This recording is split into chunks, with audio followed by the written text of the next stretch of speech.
So we're back. I think this is session 6. We should be. Oh no, looks like we're in the middle of part 2, I believe. Yeah. So, section is Magic is Real, which really sounds like it would have been more at home in her, in the Art of the Occult that we covered previously.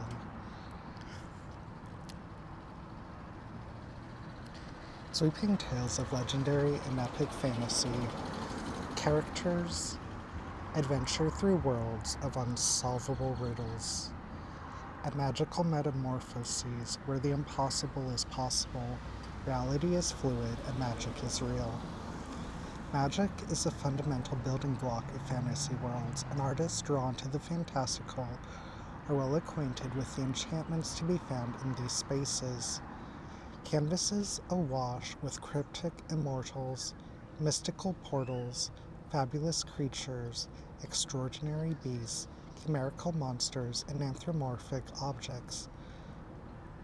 Uncharted lands, vast kingdoms, beings of great power and ambition, mythical quests, legendary heroes, illusory and surreal, bizarre and terrifying, or beautiful and breathtaking, magic in every brushstroke. At each richly rendered fingertip, many artists have plumbed the depths of myth and legend for their creations.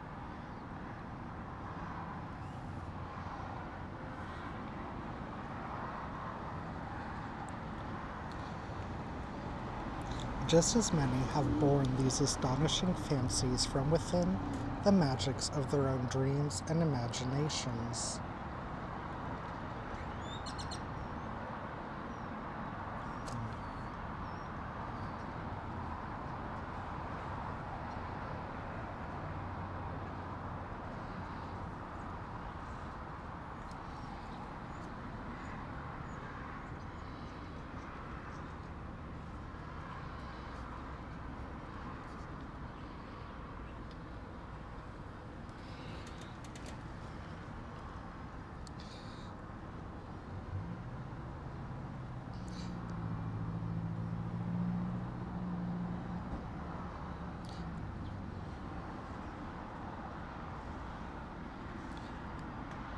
Many artists have plumbed the depths of myth and legend for their creations, but just as many have borne these astonishing fancies from within the magics of their own dreams and imagination.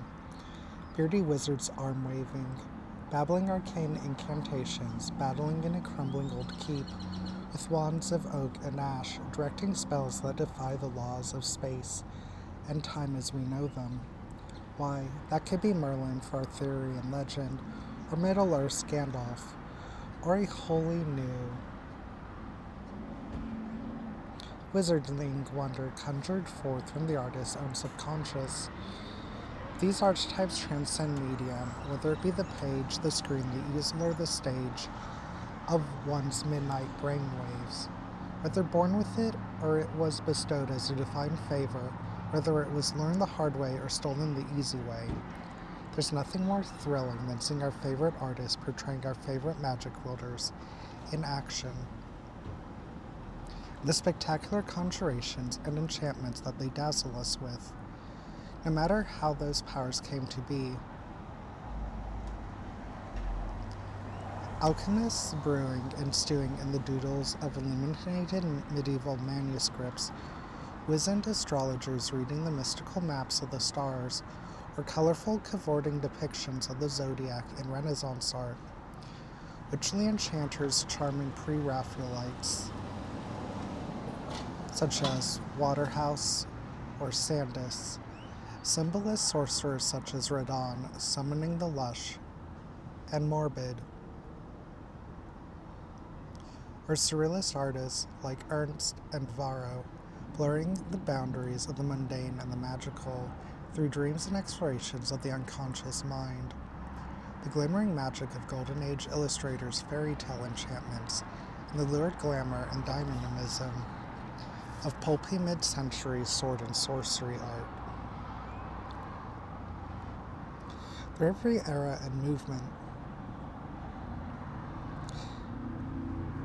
through every artist's distinctive style, these powerful works of myth and magic, divine interventions, and supernatural forces are transportive, immersive, and very often a slightly different direction, an intriguing gauge of the times we live as well. Take our fantastical witches, for example. Historically, we think of witches as fictional figments, such as the Weird Sisters in Macbeth, immortalized by the hand of many an artist, a gruesome and evocative witchly trio, as many depictions of the time were. As the centuries passed, portrayals of witches and witchcraft didn't carry quite the same frightening imagery. Though still shadowy, dangerous creatures, they became mysterious, prophetic, oracular femme fatales through the pre-Raphaelites and the symbolists, forces of sacred transformative magic. Via the surrealists, and in contemporary times, artists channel the witch as celebratory, emboldened, and empowered symbol. Witches, wizards, any of our fantastical magic-wielding characters and archetypes are subject to shifting attitudes and beliefs of the time. It's an interesting exercise to gauge how magic was perceived in culture by the darkness and fear which it was depicted in its visual records and art.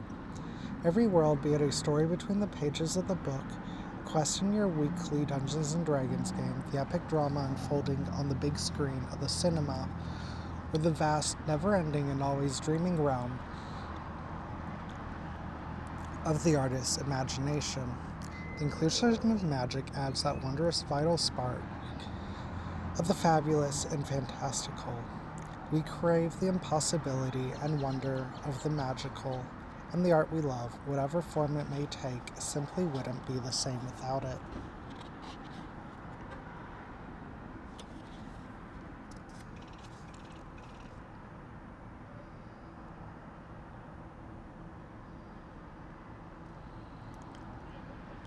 In this evocative scene by Tristan Elwell, we spy a levitating witch-like character slyly peeking over her shoulder to spy us, spying her.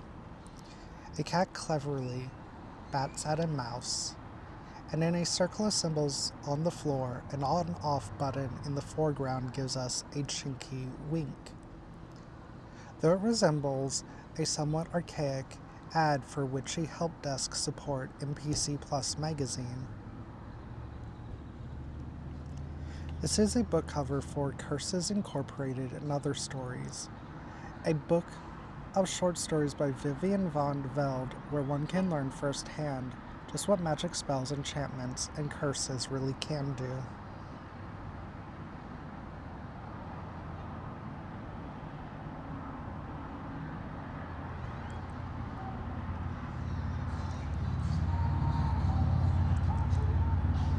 From Merlin to Gandalf to Schmedrick to that strange old hermit Ben Kenobi who lives out past the Dune Sea, wizards are a classic staple of the fantasy genre. Wizards seem to have a rather wizardly aesthetic more often than not. They're terribly old, rather beardy, and won't be caught dead without their dusty robes. Modern interpretations may vary, but you usually know a wizard when you see one. Which makes a wizard in this canvas by Edward Coley Burne-Jones fairly easy to spot. Within a paneled chamber, a wizard stands beside a young maiden, revealing to her a shipwreck within a magic mirror, possibly referencing Shakespeare's The Tempest.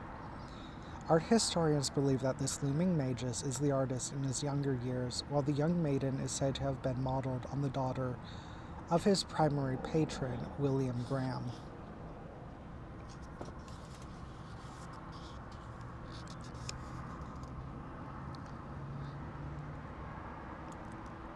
Drawing inspiration from European folklore, dark fairy tales, and ghost stories, contemporary artist Iris Compiet is renowned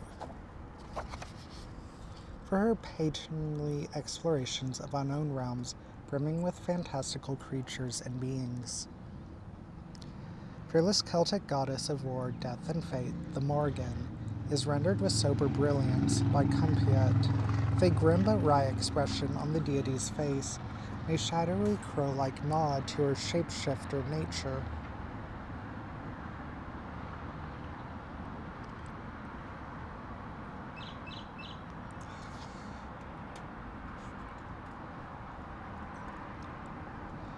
Carrie Ann Bad is an artist who considers herself a radical hybrid of curator and axewoman, snipping the threads of ancient myth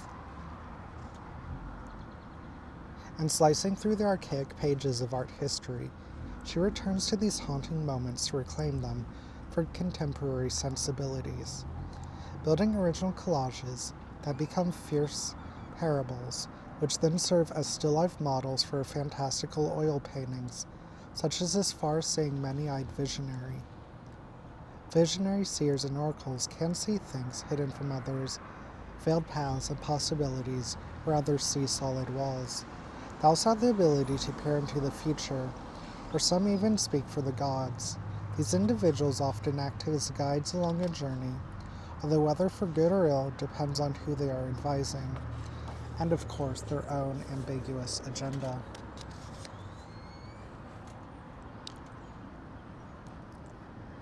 Ask anyone who pursues the creative arts. There is nothing so quite marvelously magical as the glorious spark of inspiration. Whether it strikes you with a lightning bolt-sized revelation or softly whispers the gentle beginnings of an idea, having the muse on your side feels nothing short of miraculous. Who better to demonstrate those divine aha moments via the paintbrush than visionary artist of allegory and fable, Gustave Moreau? In this work saturated with the artist's distinctive jewel tones reminiscent of crushed rubies and sapphires, a winged cherub-like creature murmurs enigmatically in our subject's ear, their pensive gaze slowly dawning with profound awareness. Inspiration, it seems, has struck.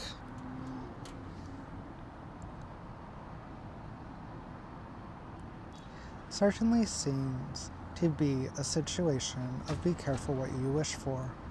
Artist Benign Gagnero was a French painter most favored by contemporary Roman patrons of the arts during that time, and whose works drew inspiration from historical and mythological subject matter. As to the matter at hand in the scene, it appears as if this wizard had been attempting to conjure a lone familiar, and instead raised forth an entire snarling, slithering menagerie.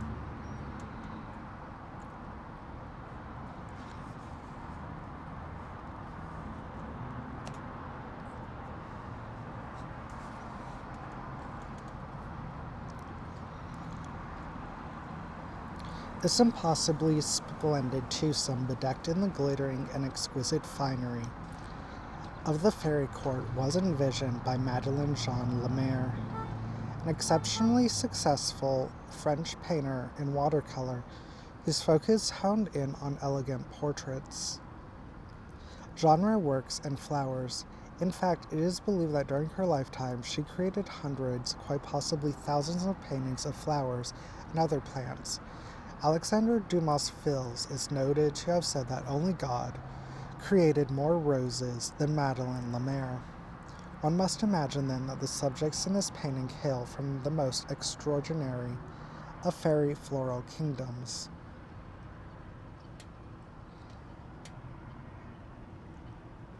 Between 1617 In 1621, one of the great minds of the early modern period, the prominent English physician Robert Fludd, published his most famous work, Litteris Cosmi Historia, split into several volumes and lavishly packed with over 60 intricate engravings. The tome delved into Fludd's thoughts on cosmic harmonies, various divinatory practices, the Kabbalah, alchemy, and everything from occult science to medicine and music. The symbolic illustrations were designed by Fludd but engraved by the artisans employed at his publishers. What extraordinary events or fantastical claims could this astrologer above have foreseen? Is their client impressed or demanding a refund? If nothing else, the space where the psyche and cosmos meet provides limitless possibilities for the imagination.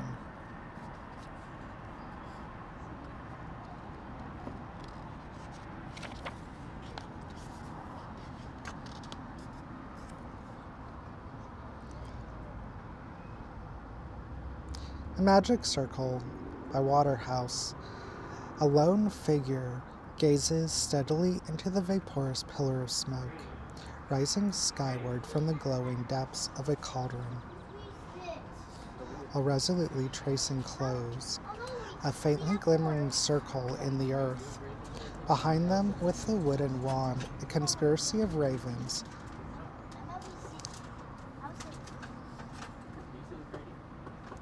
looks on with menacing curiosity from the ground just below the symbolic ring, and even the landscape glowers claustrophobically with ominous intent. Within the confines of the circle, the witch grasps a crescent-shaped sickle surrounded by flowers, both belted at her waist, and a posy of wild blooms beside the crackling flames. I don't know if the circle guarantees the safety of the subject. Regardless, it is a scene heavy with magic and power. Magic and miracles, sorcery and enchantments were themes that Waterhouse returned to time and again in his vivid romantic canvases.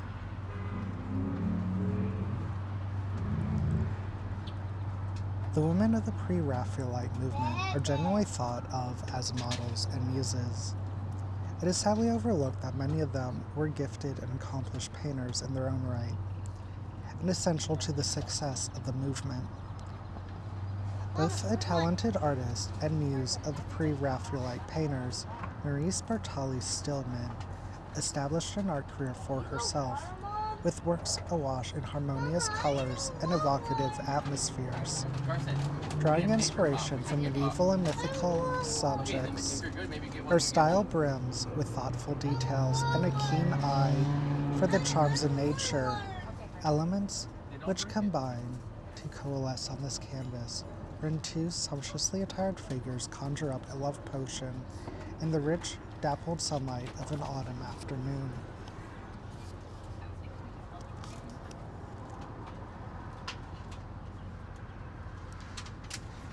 Simeon Solomon, until relatively recently, remained a little-known Victorian artist of interest only to those immersed in pre-Raphaelite studies.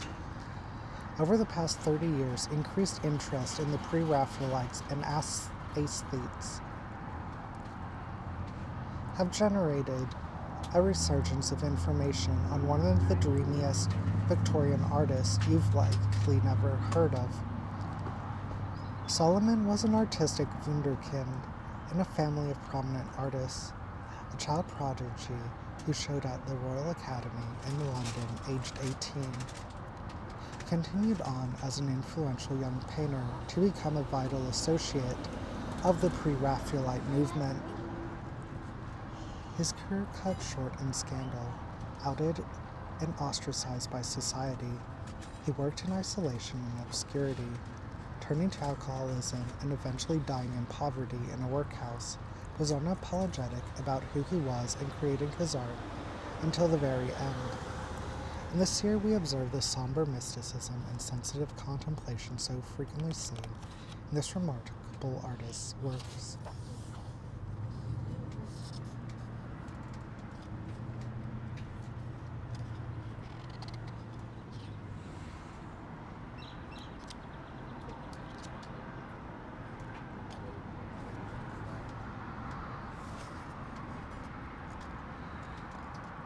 quite a bit longer than I was expecting for this section. It is, I thought I was kind of imagining it. I think this kind of confirms it for me, that at least in the comparison to your other two books, in which most sections seem pretty uniform in length,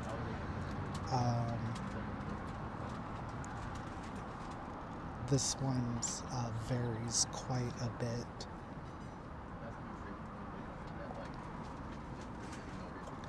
Pioneer of both the Dada and Surrealist movements, and a key figure in the 20th century avant-garde, Max Ernst, like many innovative artists of his generation, was influenced by Freud's writings on the unconscious and the uncanny, investigating his psyche as a means of exploring the source of his own creativity. Channeled the primal emotions and personal traumas into his collages and paintings.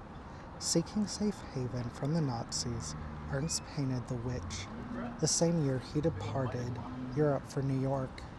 Noted as one of the artist's favorite subjects, the fantastical figure, wrought in eclectic organic imagery, inspires both fascination and foreboding, in equal measure, by portraying their artful analogues as beings with powers of metamorphosis and transformation. The Surrealists alchemized a response to a world devastated by the horrors of the two world wars. Mystical and mystifying, enigmatic and oracular, the art of Remedios Varo was absolutely thronging with esoteric energies. Steeped in the symbolism and personal visual language of her own surreal dream world, her paintings were often the dwellings of strange beings engaged in psychic or alchemical explorations and experiences of exquisite cosmic transcendence. In Astro Errant, a radiant celestial figure swathed in a frayed blue cloak emerges from a nebulous landscape with tiny glittering stars underfoot, suggesting both the voyages of mythic immortals as well as the real-life physical and spiritual journeys of the artist.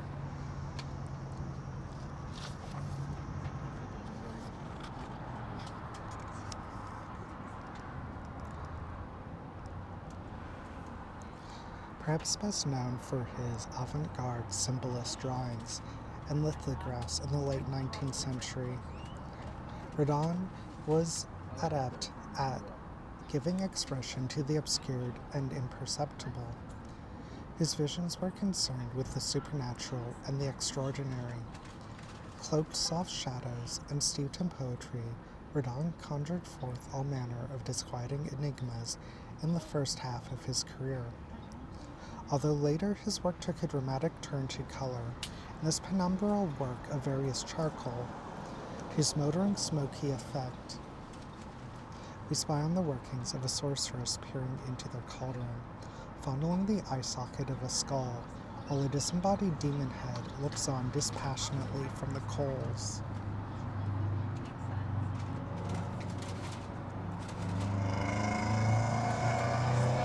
A phantasmal figure awash in the Aryan moonlight, bedecked in flowing robes and glittering headdress, and offering a sacred branch.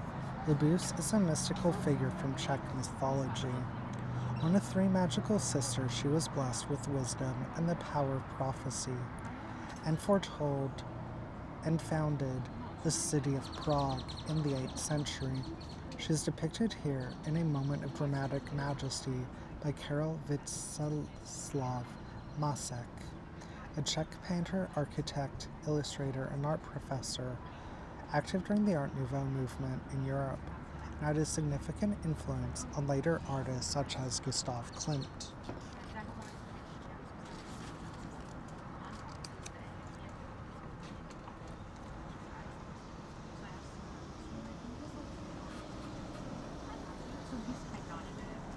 Sorceress, seductress, mother, murderess.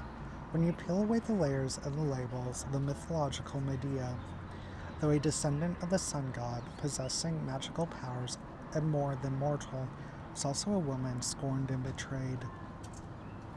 Seeking revenge when there was nothing else left for her, pre-Raphaelite painter and disciple of Rossetti, Frederick Sandys, depicts an intense scene wherein the enchantress, surrounded with symbolic elements in a magical maze and place, gathers her powers while preparing a potion.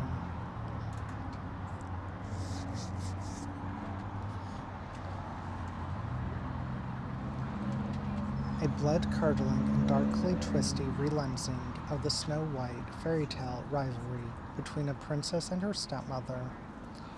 In Snowglass Apples writes of an actually not all that evil queen who is terrified of her vampiric stepdaughter and is desperate to save her kingdom from this monstrous creature. Award-winning illustrator Colleen Doran, for much of her career, collaborated with writers on a wide variety of comics, graphic novels, and digital comics, and for the beautifully grotesque narrative, she contributes the thrillingly exquisite, highly decorative art that lends an overall hallucinatory and fractured feeling of a stained glass fever dream to the story.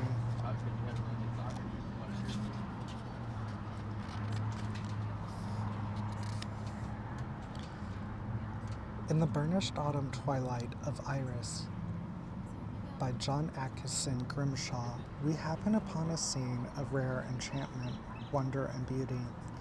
A diminutive figure haloed in light, this fairy-like messenger flits among the soft mists and river reeds, a backdrop of skeletal-limbed trees in the distance.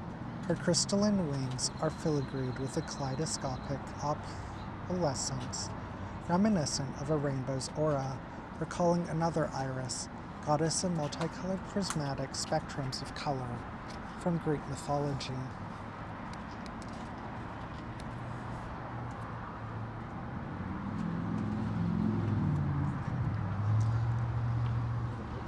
Lit by the shimmering glow of a bright butter yellow moon, encircled by the faint luminescence of a rainbow, and observed by no one but a dazed and dumbfounded midnight owl. This amorous extravagance by Daniel Maclise depicts nocturnal fairy revelries presided over by the melodious musical stylings of a syrinx playing satyr, and is thought to be one of Maclise's most magical paintings. Fairy paintings were an avid fascination for the Victorians, offering escape from the changes of industrial society and an indulgence for their preoccupation with the romance of the paranormal and supernatural.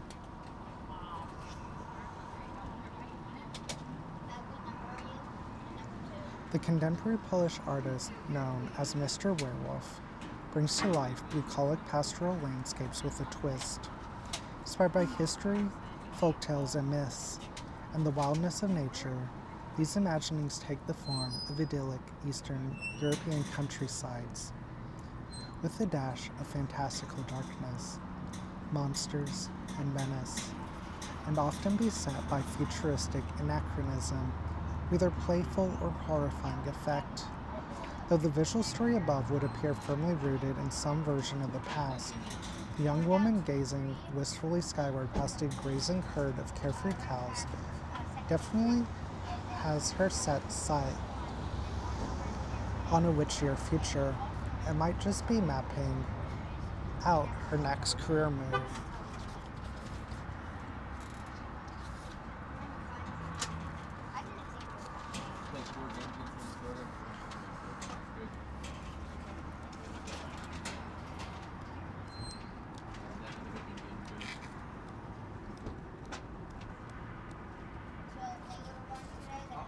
Alright, well, we'll go ahead and end here. Not sure if I'll be streaming tomorrow, so we should be back to this at the latest Saturday.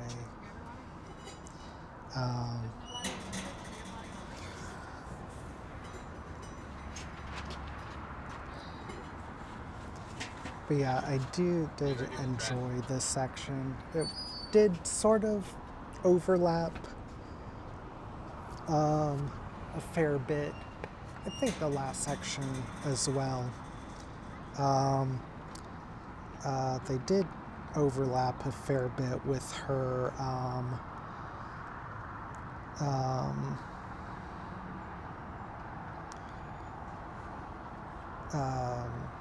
the cult book, but also I felt like they sort of overlapped with each other, since I feel like this one also dealt a fair bit with dreams. Um,